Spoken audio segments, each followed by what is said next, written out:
Düzdür, şeir çoxdur, yəni hər mövzuda var. Mən istəyərdim ki, mən hər zaman yəni efirlərdə olanda ana haqqında Gözəl olar.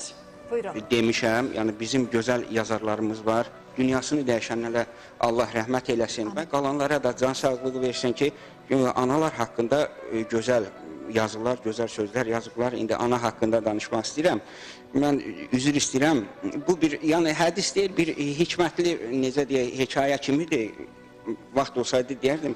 Demək, dünyaya gəlməzdən öncə bir bəbək Allahla görüşür. Deyir ki, ya Rəbbim, mən yer üzünə çıxacam. Mən orada necə gəzəcəm, dolaşacam. Axı, mənim əllərim, ayaqlarım tutmur. Allah Teala buyurur ki, mən sənin üçün bir mələk yaratdım. Mələk yaradacam, bəli. O, Anladım. sənin qayğını çəkəcək, sənin bütün əziyyətlərinə qatlaşacaq. Bu zaman bəbək bir daha soruşur ki, ya Rəbbim, mən axı yer üzündə olan insanların dilini bilmirəm. Allah Teala yenə də buyurur ki, yaratdığım o mələk yer üzündə olan insanların dilini sənə anladacaq. Bəbək bir də soruşur ki, ya Rəbbim, deyir, yer üzü pisliklərlə doludur. Bəs mən bu pisliklərlə necə başaracam? Allah bir də buyurur ki, sənin üçün yaratdığım o mələk səni qanı bahasına olsa da o pisliklərdən qoruyacaq. Bu zaman mələklər gələr, yer üzünə getmənin zamanı olduğunu deyər. Bəbək yer üzünə getmənin zamanı olduğunu görüb, son kəs Allaha dönər və soruşar, ya Rəbbim, mənim üçün yaratdığın o mələyin, özümdəki qəhərləndiniz. O mələyin adı nədir soruşar? O mələyin adı nə? Allahdan rəh gələr ki, o mələyin adı... Adının önəmi yox, sən o mələyə ana deyəcəksən. Ana deyəcəksən. Təşəkkür eləyirəm. Təşəkkür eləyirəm. Biz, Allah bütün analara can sağlığı versin. Amin. Yəni, mən yenə də deyirəm, bu yaranı qaşımaq istəməzdim şəhid analarımıza. Allahdan səbir diləyirəm. Və hamısı bizim balalarımız. Şahmar müəllim Əkbərzadədən deyəcəm, Şahmar müəllim özü dünyasını dəyişib, Allah ona rəhmət eləsin. Bəli, çox az yazıları qalıb Şahmar müəllimin, əfsuslar olsun ki bizlərə. Onun bir 46-48 ölçülü şeiri var, o da anaya ait şeir, çox gözəl şeir. Könlümdən keçən daha doğrusu odur.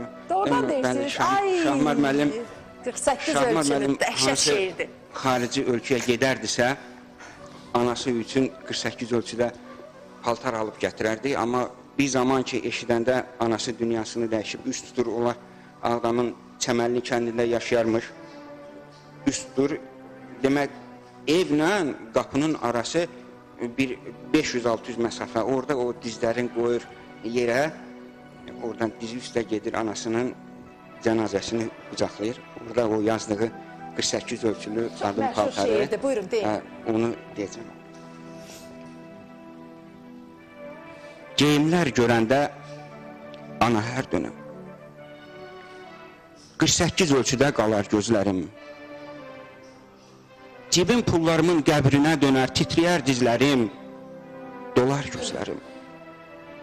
48 ölçülü paltar giyərdin, kəsər şaxta məni, döyər qar məni, 48 ölçüyə çevrilib dərdim. Ana vitrindən boylanıb, yandırar məni. İmkanım hər dəfə imkansızlaşar, baxar 48'lər arxanca dəst-dəst, hamısı əyninə gözəl yaraşar, niyə birini də alamıram məz? Qalıb gözlərimdə murazım mənim, təsəllim bir şirin gümana qalıb, sevinmək qismətim, ana qızım Zöhrənin ölçüsü 48 olana qalıb. Yaz başı qar yağar ilk nüvarıma, mən səni yaz başı itirdim ana, əyin başın üçün yığdıqlarıma səni son mənzilə ötürdüm ana.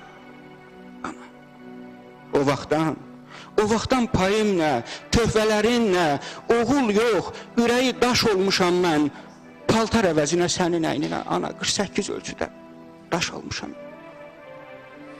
48 ölçüdə görsəm hər nəyi, nəbzim 48'ə enər amban, uçulub yerindən qalxar ürəyim, sürünər müqəddəs məzarına can. 48 ölçülü qadın paltarı tüstümü təpəmdən qaldırar göyə. Gələrəm. Gələrəm üstündə bitən otları gözümün yaşı ilə əmizdirməyə. Geyimlər, keçimlər gəlməz eyninə. Biganə olmusan, ana hər şeyə. Vətən torpağını geyib əyninə. Çoxdan qovuşmusan. Çoxdan qovuşmusan ölümsüzlüyə. Təşəkkür edirəm, təşəkkür edirəm. Kövrətdiniz bizim hamımızı, Zakir müəllim, siz də kövrəldiniz. Telli xanım, siz də kövrəldiniz. Mən buradan üzümü tuturam o insanlara ki, onların anaları sağdır, anaları yanlarındadır. Analarınızın qədrini bilin, çünki bir gün səhər oyanacaqsınız ki, yanınızda deyil. Yanınızda deyil.